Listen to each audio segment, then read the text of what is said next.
Hello बच्चों, कैसे हैं आप सभी?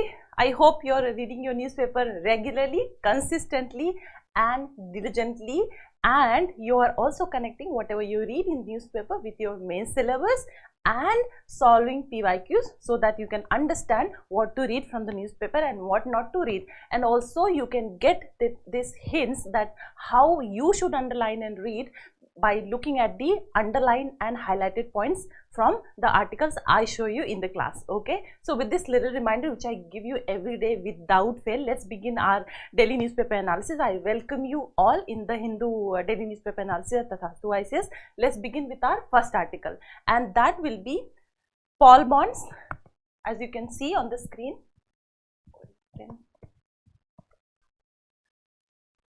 Yes, so the first article that we are going to take today is Paul bonds, and it is about electoral bonds that we have been reading a lot from newspaper, and that was quite in news. And when this electoral bond scheme was scrapped by Supreme Court, then there was a very detailed article continuously for 2-3 days. We had dealt what all electoral bond scheme was, when it was brought, what was the flaws, how it violated right to information of citizens, and what was the stand taken by Supreme Court while it nullified electoral bond scheme. All right. So we had already covered very much in detail. Also, we did look at Puttaswamy case and doctrine of proportionality, etc. So we're now going to take in detail electoral bond scheme. But look at this article, Paul bonds, 22 firms donated over 100 crore, BJP got highest share. So by looking at this article, you might think that this is political news and you should skip. But this article will be important for you for GS paper 2, important aspects of the governance, transparency, etc. Look at this data. Top recipients, BJP was the top recipients, followed by these parties, and not only BJP was the top recipients of these funds, but it took the maximum of the fundings from electoral bond scheme. That was 6,060, all right, crores. Value is given in crores. So what are the implications of these fundings? So electoral fundings, etc., how it makes the level playing field unequal for all the parties if one party is getting funded more than the other. That's all you need to know today, and the only thing which was remaining to be covered for this article was this, and that is why I have brought for the discussion today this part in our for this particular topic. Why is there a need for disclosure of political funding? So you could see the funding which a particular party got. So why है ना, money है तो honey है, तो the party which gets the highest share, highest funding will get into the winning side, will get the winning side, etc. It can mold, it can change the outcome by using those funds in particular manner, proper or improper. That is still a debate to be taken and scrutinized. But why is there a need for disclosure of political funding? Look, global standards on political funding disclosure, by looking at that you can understand why there is a need for disclosure of political funding. The amendments to the Representation of People Act 1951 in India allowing for electoral bonds have established complete anonymity for political donors. This stands in stark contrast. So जो Representation of People Act 1951 है, that gives a complete anonymity for political donors, but it is in contrast with the international practices. And what is that? Where the prevailing requirement is full disclosure of political donations. And when there is a full disclosure of political donation, what benefits it brings? Across the world, including United States, regulation mandate transparency in political funding, which disclosure with disclosure requirement dating back to 1910 itself. The European Union, there is also the fair practices in European Union, etc. also by disclosing the political funding. Then the next is what? Fundamental requirements in political funding regulations. Most legal regulations globally converge on two fundamental requirements for political party funding: comprehensive disclosure of donors above specific minimal amounts and the imposition of limits or caps on donations. These measures aims to ensure transparency, prevent corruptions. So when there is a transparency in political funding, disclosure of political funding, what it brings? It brings transparency, it prevents corruption, and it maintains public confidence in the political system and democracy. When the political funding is fair, we know which party is getting how much, and that's how we know, by using that money which it got from political funding, how and to what extent any party is using it in a proper manner, in a legal manner, to bring up the desired outcomes for it, that is winning. Is it the question arises, is particular political party is using the fund in improper manner? If one party is getting siphoning off the major amount of the political funding, it can, you know, somehow manipulate the outcomes by funding or by distributing more freebies or giving, you know, supplying some extra freebies to attract voters, vote, etc. So this will bring the public confidence if there is a fairness or there is a transparency in disclosing the political funding. Public disclosure of political funding is imperative as political parties serve as the foundation of representative democracy. Then upholding citizens' trust, as we discussed, this will also uphold the citizens' trust, and then it will prevent undue influence, that we also discuss. If one has more money, वही बात है, money है तो हनी है, वही case हो जाएगा. तो ऐसा तो नहीं है कि one party which is getting more money is using it to influence the voters' behavior. Like without disclosure, money can become a tool for some to unduly influence the political process. Then next is maintaining a level playing field. If everybody is getting equal political funding, then it will create a level playing field. Everybody will be on equal footing to bring up or to you know, finance its political jo bhi, you know, the activities which they require to spread awareness about what they are planning, what they are promising, and what they will be delivering after they come into the votes, and how they are you know, influencing the mindset of the people's voters' behavior. There will be equal level playing field if there is disclosure of political funding, if everybody is getting equal political funding, or you know, some or less, some more or some less than the other, but there is a transparency. It will bring equality in level playing field. Okay, so and the nexus between political funding and electoral outcome. There is a strong nexus between electoral funding and electoral outcome. And what is that? High cost of elections. In 2019 Lok Sabha, it was the most expensive election ever, with an estimated expenditure of rupees 55 to 60,000 crore, with around 45% spent by the one political party only. In 2014 national elections, candidates reported, and this is not at all political, you can use these data because this data is very much in public domain. Then linear relations between funding and outcomes. Modern research suggests wealthier candidates from competitive parties reported 4 times greater wealth on average and were about 10 percentage points more likely to win. So the person who has more money is likely to win more, and वही है यहाँ पे, वही है, money है तो honey है, concept पूरा जो है apply होता है, ठीक है. In global correlations, what is the global correlation? A research on US congressional elections shows a well approximate relationship between money and votes for major parties from 1980 to 2018. In another study on legislative elections in Taiwan from 2008 to 2016, demonstrate a significantly positive. So you can quote these studies which are in very much in public domain, and that says that there is a positive association between political donations and elections outcome. So if there is such a nexus between political donations and outcome, then why not there should be very much transparency about which political party is getting how much political funding and from which source. Okay? And then look at a practice question that you can practice by reading this article. There is a need for effective regulation of political financing along with bold electoral reforms to break the vicious cycle of corruption and erosion of quality of democratic polity. So how will you start? You will give a contextual introduction. What is a contextual introduction? I told you in yesterday's DNA that a contextual introduction is nothing but when you provide any current news, any current data with this particular issue which has been asked in the question, that is contextual introduction. And in here, what will the contextual introduction? That will be you writing about the political funding, how much one party got, and then what was the political outcome and election outcome, and then you will be writing the nexus between political funding and the electoral outcome, and then further you have to write how there is strong correlation between the two, and then if there is no transparency, this will lead to high corruption and erosion of quality of democratic quality, that is citizen trust, etc., will be eroded. So this is how you will approach this question. Try to attend this question by reading the content which I have given, and we have already discussed in very much detail everything related to electoral bond scheme in our earlier DNAs. So do watch those DNA of those dates so that you can get a proper grip of one issue in detailed manner. Okay. So with this, the first article gets completed. Now we are on the second article.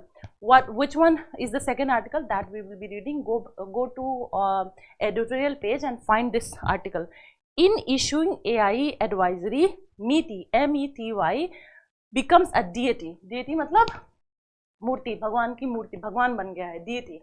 So this particular article is related to your main syllabus GS paper 2, Ministry and Departments of Government, important aspects of governance, e-governance, and then paper 3 also, awareness in the fields of IT, space, computers, robotics, etc. Okay?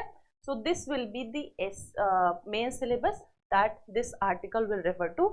Read the context. What is the context? You will get it from the first paragraph. Actually, this article is talking about Ministry of Electronics and Information Technology, its roles, its responsibilities, and is it just advisory, or it can, you know, it's whatever suggestion comes from, it has to be implemented strongly. So what is the powers and responsibility? What are the departments and the Ministry of Electronics Information Technology? What is its other name? That is Department of Electronics and IT, that is DET. So read this line. It says that until a few years ago, the Ministry of Electronics and Information Technology was called the Department of Electronics and IT, or DET. The abbreviation often lent to its overzealous and early attempts to censor the internet or regulate technology open to ridicule. So this article is criticizing the role of METY, and it is saying that most often the METY has often outstepped its mandate, and it has tried to overzealously attempt to censor the internet, the regulatory technology, and it is quite ridiculing. That is what the writer is trying to make a point from this. Okay? And then it has provided some of the acts which regulates the functioning of the METY, that is Information Technology Act 2000 IT Act, etc. So there it has mentioned this one. And look, from this article you won't get much further. If you just read, you will not understand what points you should pick. But I'll tell you, it has given 2-3 instances where METY has stepped up and has tried to bring up some advisory roles, but instead to be an advisory, it tried to implement that strongly. That's where the writer is criticizing the role of METY, and it is saying that it is overstepping. What is those instances? The first was the recent advisory on AI dated on March 1, 2004 marks an escalation of following earlier advisories on generative AI. So this is one instance where the writer says that METY has overstepped. And then in second case, Rashmika Mandani's deepfake video went too viral. You might be very much aware about that. In December, the Prime Minister issued a public warning to be very careful before believing the authenticity of the video or an image.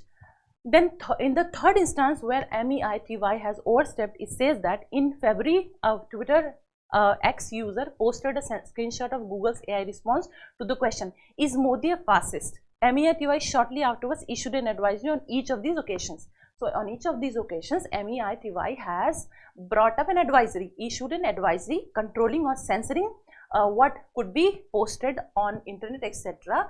Then these are the things which has been criticized in this article. Now let's deconstruct this article. I have told you in brief what is given in the article, but now understand what is METY first. This is Ministry of Electronics and Information Technology. It's a government ministry of India, all right, responsible for. So what is METY is responsible for? It is responsible for formulating and implementing policies, and programs related to electronics, information technology and the promotion of digital economy. So this is the role of MEITY. Okay, it was created in 2016 by merging the former Department of Electronics and Information Technology DET and Department of Telecommunication DOT. So this is a further point for your prelims. Okay, so you have to remember how MEITY finally was made of by merging two departments, and then what is this mandate, that is formulation and implementation of policies and programs related to these areas. Okay, so this is MEITY. Then what are the key functions and responsibilities of MEITY, because this entire article was about MEITY ministry. Then what is the key functions? Yes, information technology policy formulation. Second is Digital India Initiative. Third is e-governance and digital services. And in the fourth is promotion of electronics manufacturing. Fifth is cyber security and data protection. And the sixth is digital infrastructure development. And further, the seventh is promotion of IT and IT enabled services. Next, international cooperation. The ministry engages in international cooperation and collaboration in information technology, telecommunication and digital initiatives with other countries and international organizations. Standardization and quality control is also the responsibility of MEITY. 10th is capacity building and skill development. So nowhere it has said that it will also implement, but it is formulate and regulate it, the roles and responsibility of MEITY is formulation and regulation of various policies related to these particular areas. No, not implementation or forceful implementation. Okay, that's where the author in the article is criticizing the roles and responsibilities of MEITY by saying that it is overstepping its mandate. Okay. Then I have provided what all we discussed. I have provided you the crux of the article, that what is the context, why it is talking about, and then there is a legal ambiguity and enforcement concerns like legal standing, regulatory authority. These are the legal concerns and legal ambiguity which has arisen while talking about MEITY, about the roles and responsibility of MEITY. Escalations and uncertainty in AI regulation. That is where you need to focus, because I strongly believe this year artificial intelligence is very much a very probable area to be asked in exam, be it prelims or mains, because of deep fake and various issues related to data privacy, etc., and roles, and how AI is going to impact the industry and all other sectors of the economy, and also is it positive or the negative, how this will be shaping the future economy, employment, etc., all right, jobs, etc. So regulatory escalation, MEITY's advisory on AI. So you always, whenever you read about MEITY, you'll always read it is advisory, okay, on AI represents an escalation in regulatory efforts, introducing governance model that mandates licensing for AI models. Undefined terms, however, the terms and requirements outlined in the advisory, this is nothing, whatever we are reading is nothing but all the points put in a proper structured manner which I have taken from the article itself.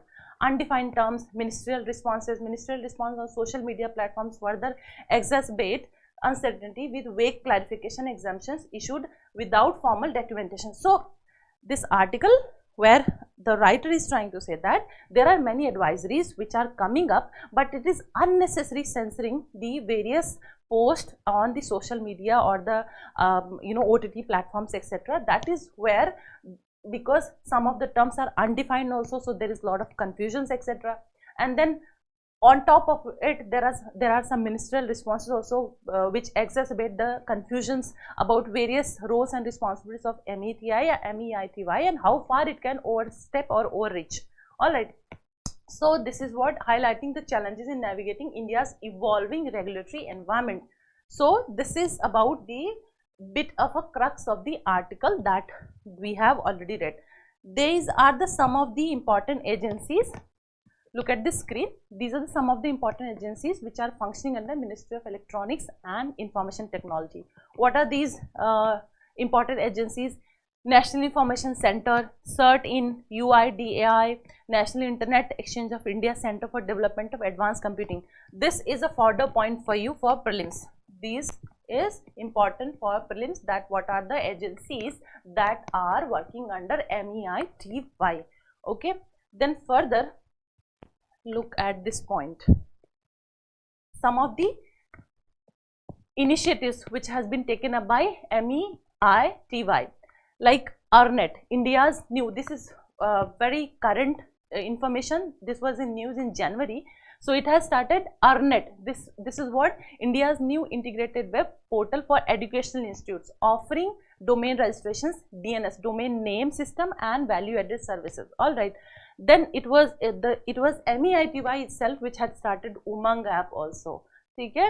Then the portal includes website that services VAS and Lamas, etc. ARNET India is a not-for-profit scientific society. So again, the focus point is it is not-for-profit scientific society under MEITY.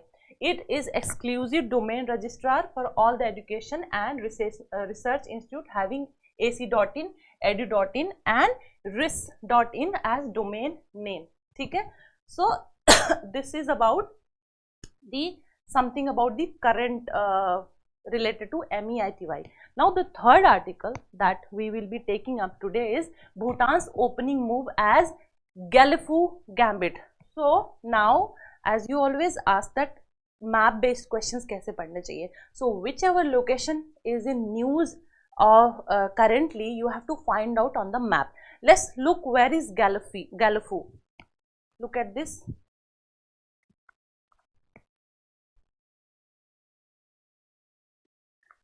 Look at this map. So where is Gallifu?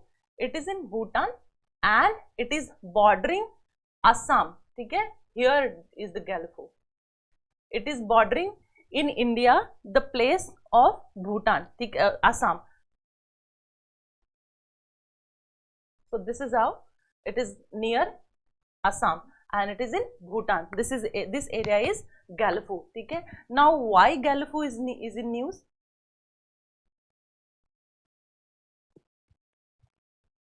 So Gallifu is important for India as well because this will give a lot of access to India, to Bhutan. And then let's look a little bit in detail about Gallifu project. So it is a Gallifu smart city project. The project is expected to be an economic corridor connecting. It is an economic corridor connecting South Asia with Southeast Asia via India's northeastern state. So this will connect South Asia with Southeast Asia via India's northeast states, particularly it is bordering, Gallifu area is bordering Assam. Okay? The city is expected to follow environmental standards and sustainability. So Bhutan is the country where they do not follow gross domestic product, but they follow the gross happiness index, okay, for a measure of economic growth. The Bhutan, this is something different information I just came up to my mind. I mentioned the city is expected to follow environmental standards and sustainability as a goal and will aim to attract quality investment from specially screened international companies. So they will be green, they will be environmentally sustainable. The project is expected to include zero emission industries, mindfulness city that plays to Bhutan's strength to tourism and wellness as well as infrastructure companies. Okay, so these are the features of Gallifu Smart City project. Further, the project is expected to be a special administrative region. So it is a special administrative region that would be run under different laws to facilitate more international investment. Further, the project is expected to be the point of inflection and transformation for Bhutan and South Asia. The government of India agrees to construct the first India-Bhutan railway line to Gallifu. The railway line will connect the roadways and border trading points into Assam and West Bengal, eventually providing Bhutan access to Myanmar, Thailand, Cambodia and Singapore. Because India itself has a lot to gain from this smart city project of Bhutan, that is why India is collaborating with Bhutan and it has provided access to its northeastern states, particularly Assam, through which Assam and West Bengal, through which Bhutan will be connecting with Myanmar, Thailand, Cambodia and Singapore. So this is some factual information about Gallifu Smart City project. Okay? And this is what has been mentioned in the article. So what prelims question can come up in this from this area, that it might ask that Galfo recently news was related to what, or it might give you a map based question on Galfo project, and it might ask about the features of Galfo project, the countries that it's going to pass from, and then what are the states of Northeast India which are coming under its path, and which are other countries which are being connected through Galfo Smart City project. All right, so this can be points which might occur in prelims question, which might be asked in your UPSC prelims question, and I think this is important. All right, so this is it for today's daily newspaper analysis. Keep reading, keep revising. I'll see you in next DNA analysis. Till then, all the best. Tathastu.